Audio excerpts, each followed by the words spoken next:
Hello and welcome. We'd like to thank you all for coming this afternoon. It's really greatly appreciated. We will now introduce the brief facility, the CEO, PR manager, admin coordinator, general manager, creative director, transport and logistics officer, cleaner, etc. of the Debris Facility Proprietary Limited. We would like to acknowledge before we proceed that we're on the stolen and sovereign lands of the Wurundjeri people of the Kulin Nation. We pay respects to all custodians of the land from which we live and work. We would like to thank Gertrude Contemporary for hosting this afternoon of Departed Acts on the last day of their departing exhibition, Great Movements of Healing. We'd like to thank Bus Projects for inviting us to speak on this topic and for their organisational and curatorial vision. Again, we'd like to thank you for coming along today to join us. Your time and attention is a vital resource. We'd finally like to deeply and humbly thank General Idea and the spirit of Miss General Idea, which we have invested much and has provided many fruitful returns. The client. This text doubles itself as a script for the performance lecture Departed Acts. The client is you, the audience. We are co-workers. The client is Monash University's evaluation procedures for an assessment task. The facility is further invested in the effectiveness and the scope of this text to include A.A. Bronson, artist and member of General Idea, and Cindy Campbell, head of Archives, Documentation and Visual Resources, National Gallery of Canada. The brief. To efficiently utilise and expand upon the methodology cast by General Idea, the facility's evaluation will assess key performance indicators to measure the labours of the hand of the spirit of Miss General Idea. We examine the notional analysis of the utility of shadows invested within the image, object, operations of the hand of the spirit.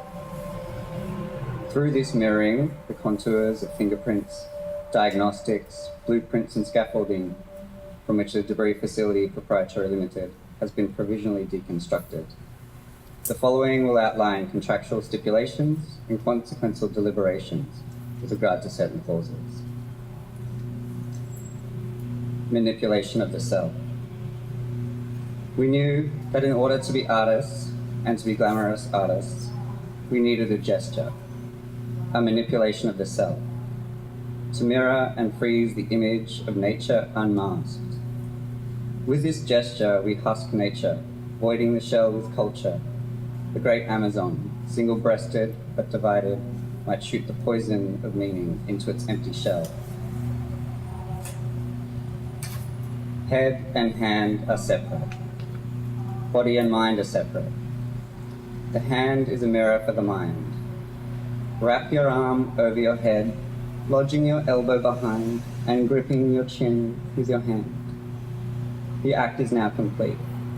Held, you are holding. You are held in. You are subject and object, context and content, viewer and voyeur. This was a quote from General Idea's Manipulating the Self, a performance protocol enacted through File magazine. To provide contextual contours, General Idea was a queer art collective whose members adopted the names A.A. Bronson, Felix Parts, and Jorge Zontal. Operating in Canada from 1968 until the death of Parts and Zontal in 1994 from AIDS-related illness, their multifaceted art practice encompassed a mesh of publications, printed matter, multiples, performance, sculpture, painting, installation, alongside their energies in organising, editing, curating, and energies beyond easy categorical states. Enacting a complexity through organisational and visual systems which highlighted dynamics of play, easily accessible yet codified, slippery yet parasitic, and with an ever-expanding reach. General Idea grasped the hand and its accumulated meaning through reiterative instances from 1970 to 77, in association with their larger projects of the Miss General Idea pageant and the Miss General Idea pavilion, through printed and distributed works. Mythology offers us that the hand was recovered by in the garbage in 71 by Vincent Trussell of Image Bank. then remade using transparent acrylic and distributed as a fetish image and object through the image bank mail art networks. Multiple artists then responded, reformatting its movements through a dialogue of images and actions enmeshed in the image bank network. The hand acts as a logo, stand-in signature, project marker, prop, and illustration of their desires, pulling forth the evasive and parasitic gestures of this general idea, cut up the blueprints of desire, interlink identity construction with cultural accumulated values, to act as punctuation in the performance of the script of glamour. Image bank, art metropole, file, an inventory of effects. General ideas activities are interwoven with a construction of context through distribution and framing of content. Image bank's image request lists existed through mail-out activities and exchange, acts as a partial genesis to general idea with their aggregated approaches of appropriated images and modes of collection and trading. The media specificity, consumption mass cultural effects is a mirrored response to the media art discourse being produced. Across 26 issues from 1971 to 1989, File mimicked and queered the format of Life magazine, distributed their work and editorial thinking alongside contributing, nourishing, and constructing the contextual framework, generating alternative fetish currencies outside the blueprints of institutionally driven capitalist frameworks for art and cultural production, methods in which they were received by a dissolved notion of audience and producer. Dissemination of artist directories act as tangible contacts and context, enables a notionally autonomous network from which artistic and social reformulations could arise and duplicate. Framing devices, pageant, pavilion, the hand of the spirit. The construction of glamour requires planning, logistics, rehearsals, reversals. The vice versa content and context is pulled into focus in the Miss General Idea pageant, Miss General Idea pavilion, and a hand of the spirit which guides them. The Miss General Idea pageant is the site of the performance of an evaluative framing mechanism itself. Through the uninvited crowning of the first Miss General Idea, Mimi Page in 1968, wheels have been set in motion for a complex set of performative propositions. Fellow title holders, Granada Gazelle and Miss Honey, held the role through performance events and video co-working with General Idea. Media produced the pageantry. The next contestants were invited with a set of propositional materials, forms to fill out through a mail-out package. Marcel Idea, aka Michael Morris of Image Bank, among others, won the 1972 pageant for capturing glamour without falling into it. By selection of judges from various arts industry bodies, deferring yearly pageants until the mythical year of 1984, having Marcel retain the crown. Reiterations of the pageant would thus become rehearsals for the mythic event. The blueprints, plans, boarding of construction for the Miss General Idea Pavilion began in 1973, a framing device from which to mirror the pageant's framing of General Idea's activities, an evasive architecture. Plans laid out by General Idea were augmented with proposals, additions, and suggestions for the pavilion through File. A desired effect of a specific collective vision, a collage or perish architecture. Mimicking peers such as Art Fam and Archigram in its utopian scope, the pavilion cut through the aspirational contours with a hollow resonance of its steadfast interiority. The destruction of the pavilion occurred as it was being constructed in November of '77. The 1984 year-end pictures edition of File attests to it being razed to the ground by flames. The artists escape along with their 1,984 strong audience from their ziggurat seating formation to the flashing bulbs of waiting photographers. The hand of the spirit touches these operations with the shadow of glamour as a frame of reference. Neither object nor action, glamour was the phenomenon and mythology articulated through a lens which General Idea sought to turn media and behavioral codes back on itself. To mirror the mirror of cultural production, its visual, value schema, and effects. The spirit of Miss General Idea, herself a mythological conceptual haze, camouflage itself and its covert operations in plain sight, renders the transparent costumes of nature and culture, subject and object, content and context, viewer and voyeur. Dismantling the gesture, directional movements, mythology. The hand is severed, limp-wristed and brittle, spun out of orbit from the body. The cut is straight, smooth, precision enacted.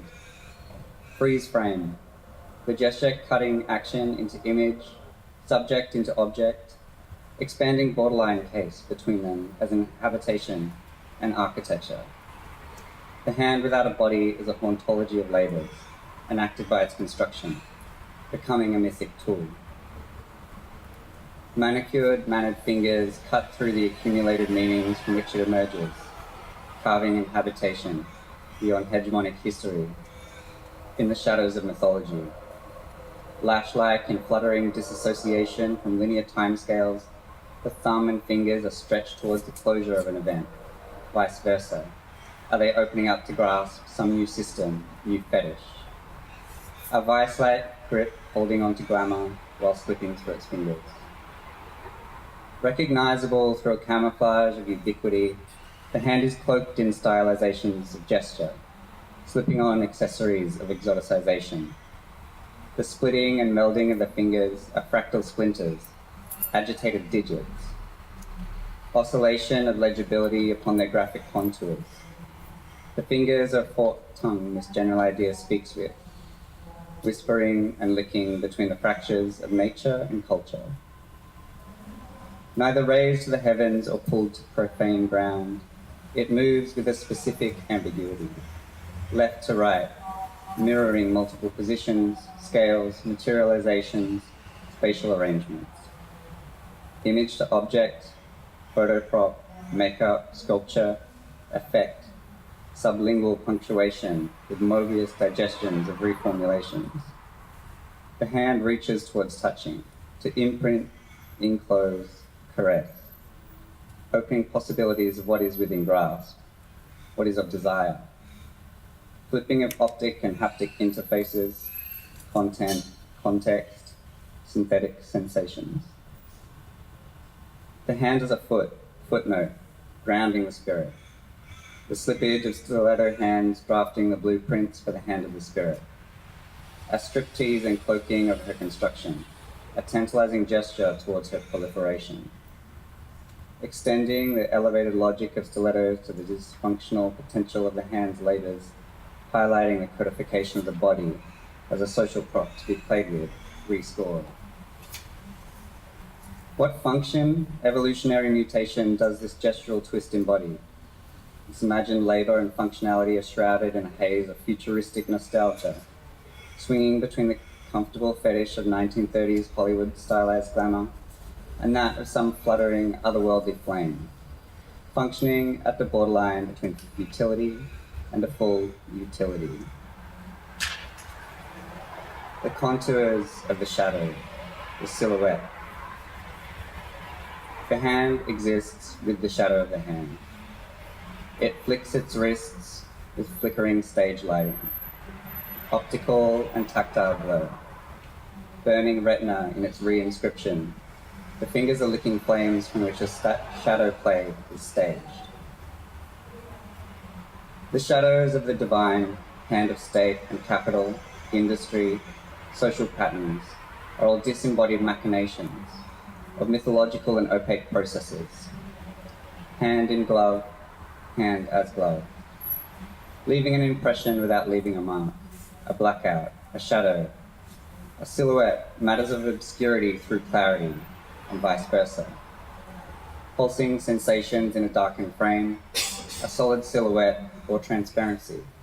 The hand is attached to a rod, a handle from which to hold at a distance, a placard, antennae, stage prop, deferral. Amplify the directional stage lighting. The shadow splitting itself between content and context, object and subject, figure and ground. A heightened awareness to staging grinds the labor, construction of images into frenzied fantasy to enact a meta-fetishization, dismantling of the fetish image culture's staging mechanisms. Through the champagne glass of notes on camp, the stage light makes sweaty the performer in the pageant. Glamorous objects, the artist's touch, hydra-headed. 3 heads are better than 1. The multiplicity of general idea is proportional to the severing of the hand, fingerprints, and valorization of the artist's touch. A disavowal of gesture, genius, and singular vision dismantled by many hands. Operational systems of multiplicity and contingent agency give rise to an expanded terrain from which the hand moves. Faces, too, are amplified, coded, made into masks of a thin veneer, pointing towards the crisis. The biographical fetish was flipped, gnawing open the hollow shells of framing. Embodiment of a schema, larger than life. The interior of a control booth, sitting comfortably, persistently working at the architect's drafting table. Turning towards industrial, mechanical, multiple methods of production cuts the capitalist fetish of the singularity of the art object, communicating to wider contexts of industry.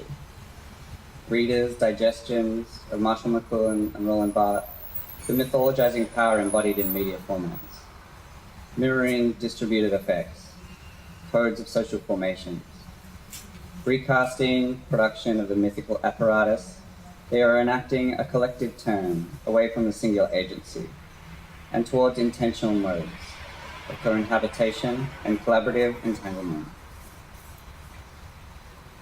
Fingers of multiple agencies embedded in the working, social, intimate lives and outcomes of the hand offer a utopic mirage of clear polythinking and activation. The frictions generated by the moving parts offering schema outside of singular productions. Parasite, image virus, sharpening of the teeth, glamour as theft. Punishment for theft is the severing of the criminal hand. The stolen lingo of mimesis and alterity, determinant, cut-up techniques, mutation, appropriation are covert tactics employed by the nimble fingers of the hand in its parasitic hunger. General idea understood image, media, ecology, and economy as inseparable from construction of realities, which were addressed, undressed, corroded to make permeable, able to inhabit. Theft from dominant narratives is a weaponized tactic used to carve space of a temporary critical inhabitation. As William S. Burroughs echoes Michel Serres' fascination with the social, psychic, and metaphoric figure of the parasite, sociocultural schema is most easily prized open on the borderline cases, agents which destabilize the structure while drawing nourishment from its resources. The hand's covert touch is traced outside of the confines of gallery context. Tactically positioned, it shakes its way into professional, social, sensual contexts, gaining sustenance and power through its replication and redistribution. The image hook, image virus, and its pathogens are embedded in the skin of the hand. Reproductive, reprogramming powers of a distributed network like File magazine opens paths of co-production, formatting and framing dialogues with a blurry audience of peers or co-conspirators. The camouflage tactics of appropriating existing images embodies a queer agenda, a mirroring, doublespeak of codified language, articulated through social practices as a necessary method of survival. Slippery movements of the hand act as a social cut-up, enabling the shadow of the hand to reach beyond the measurable. Proliferation of the hand is that of general ideas system, parasitic practice of expansion, larceny of glamour. The hand is the mouthpiece of general idea, the stylized platform of projection that casts light onto the working machinations of the media, calcification into a reality that is consumable, spoiling the appetite of consumption with amplified images of its own production. Manipulation of the self, evacuated performance. The hand reaches out to touch human bodies quivering with loneliness. The spirit is alive in anyone with the inclination and desire to be touched. Instructions and scores, recipes to boil and evaporate the performative social roles of actor and audience. Flipped vice versa, eroded, cast under different sets of stage lights, cast off. Miss General Idea was enacted as a framework of naming speech acts and performative gestures in context. To be, or aspire to be, Miss General Idea took to task the reimagining of bodily and social articulation which fits, morphs the mold from which General Idea had laid out. The failure to truly embody the spirit of Miss General Idea shines light of the constant failures and misreadings across social behavioural codes, specifically labour and performativity of gender. Contestants could only ever approach a poor copy of the spirit, but the contours of that failure are open for dissection, discussion and comparison. The evaluative code of gender performativity, policing and evaluation were recast as a space for critical embodiment. The pageant's contestants, judges, audience, all assigned roles are frameworks to re-script. The meta-performance evacuated the audience. The performance of audience responses the major performative score throughout the event. The performance of judging, in turn, becomes the vessel for evaluative labour, judged as the performance by the audience, who have then become the judges. Highlighting the evaluation processes of institutional structures renders them transparent, open for recoding, rewiring. Performative modes of criticism as social hierarchy and participation were thus mirrored in socially micro and macro scales, enabling a pleasurable and perverse inhabitation of such framing devices. Mouthpiece, going through the notions. The facility has arranged to interview the spirit of Miss General Idea herself, to approach a clarity of pursuing a vast labyrinth of administrative channels of communication and social manipulations. After years of back and forth exchange, we could finally get some of her precious time while waiting between appointments in the ashes of the pavilion.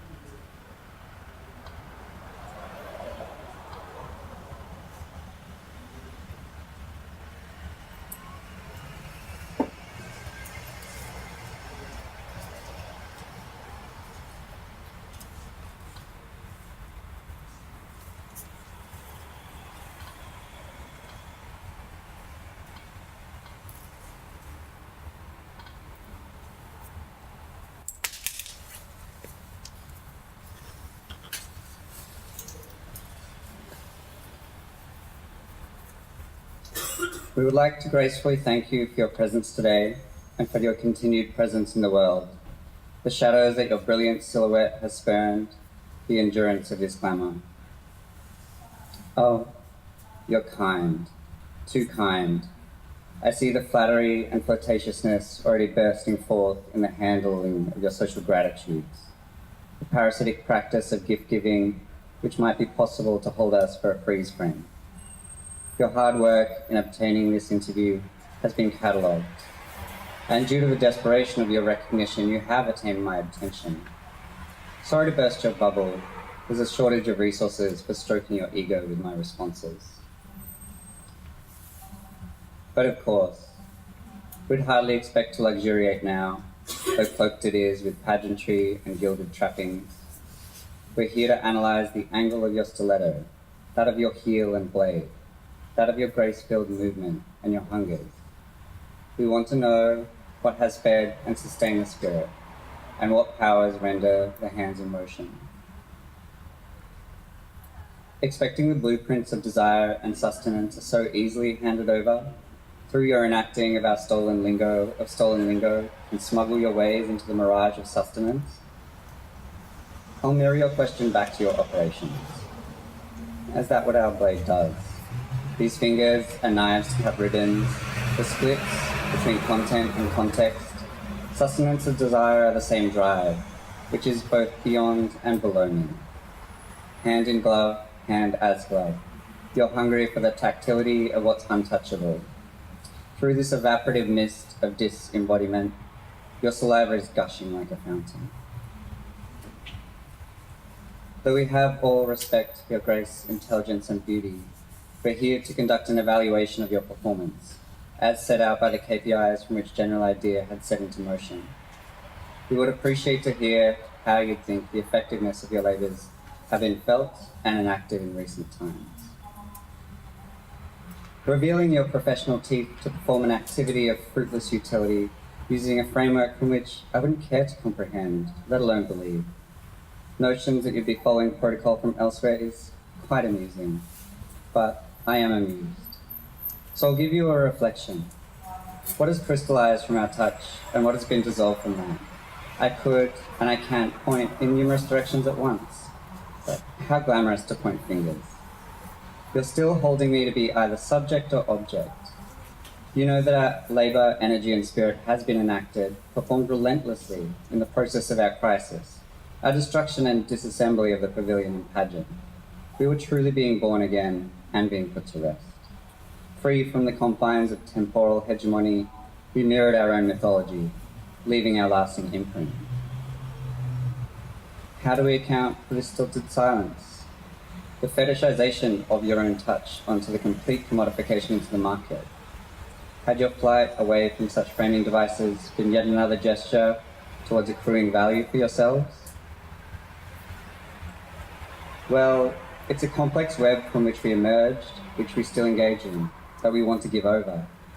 The quickest association with glamour is riches, and the most banal. I wouldn't want to lie by saying that I'm suffering as a discarded output of a suffering artist. That particular cliche is well worn out, and painfully true of General Idea. I'm grateful for a tactical approach to addressing the market as one of the systems of their work. From which direction you shine the critical light, you'll still get our desired shadows.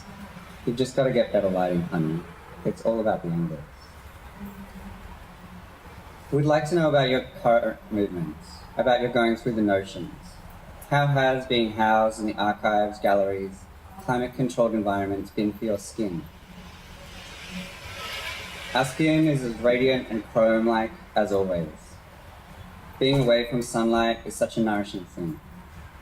We've come from shadows, that's often where we dwell now. You're still missing the point of the exacting location of where we can be. It's only possible that the spirit moves, and moves others, and cannot be found by the physical artifacts from which it might be transmitted. The hand of the spirit is an antenna as much as a distribution point. Visible or not, the glamour of the spirit moves onward, neither gaining strength nor losing it, as petty power play is so dull, but the constant flirtations keep us youthful. Asking about your skin and the continued touch brings us to our propositional moment. We're offering a co-working opportunity with you, which has already begun. We've been marked by the hand of the spirit and have quite literally embodied it. A tattoo of the outline of the hand of the spirit is placed upon our right shoulder, a performance code for manipulating the self. Hand in hand, holding and being held, subject and object, mirroring the sequence. While the hand of the spirit has served us, parasitically inhabiting our host body and giving us glamour as armor, our hunger reaches towards participation in the distributed network enacted by the spirit. We would like to arrange a co-working operation, that when the facility has ceased operations and is in the process of liquidation, this section of skin, which reproduces the hand of the spirit, be removed, processed accordingly to be preserved, and donated to the National Gallery of Canada, which houses the archive collection of General Idea, File, and Art Metropole. The conditions of such is this is a co-working arrangement, that thus it is co-credited as a work between that of Debris Facility Proprietary Limited and that of the spirit of Miss General Idea. It would be such a great honour and leave us forever humbled. Well, I am slightly taken by surprise, but also I had anticipated that there would be some pitch in these scenes. So often that you can't just have some of my time and energy, but you'd need some sweeping gesture to cap it all off. Saying that, we are flattered, and see that you have been touched by the spirit. Your commitment is palpable, if not erring on the side of inappropriate.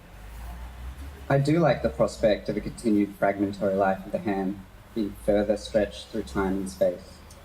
But you're talking to me as if I'm the one that makes these kinds of decisions. The spirit isn't bound by bureaucratic systems which houses its ephemera. We would direct you to those institutional channels to see how much social leverage and glamour that you could enact to be able to convince them of such a proposition. I encourage you to try, with my blessing, whatever weight that might carry. I would caution about the precarious state of any institution, with its illusionary function of temporal freeze. We never know how long these systems might be around for. I'm very glad to no longer be burdened with such tiresome logistics, and we can only aspire for the liquidation and dispersal of your assets.